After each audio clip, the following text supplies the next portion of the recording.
السلام عليكم. السلام ورحمه الله. عايز اعرف يا باشا انواع الايفون اللي عندك بعد اذنك، وهل في جديد ومستعمل ولا عندك جديد بس؟ لا، جديد ومستعمل. طب اشوف المستعمل.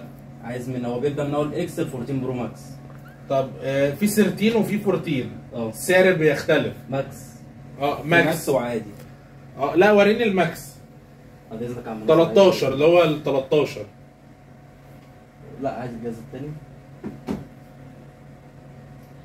اتفضل. هو ده فاضي ولا معاه حاجه يا باشا؟ معاه كل حاجه. يا كاميرته كويسه بقى.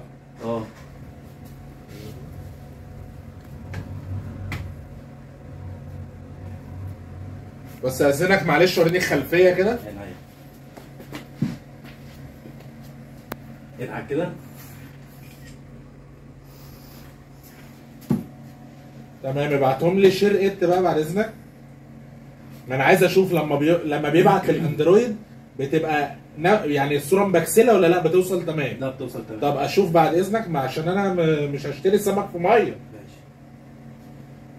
وصل. افتح كده. تمام يا باشا، تمام. حسابه كام؟ 36,000. لا انا مش عايز جهازين، انا عايز جهاز واحد. هو جهاز واحد. الواحد ب 36,000؟ 256. 256؟ ايه 256 وانا هشتري جهاز ب 36,000؟ انت دخلت يا باشا انتوا عالم فاضيه يا عم. انا داخل اتصور بالتليفون، هو انا داخل اشتريه منك؟ ايه يا عم؟ شايف كده يعني؟ انت خد بس اهو. يا عم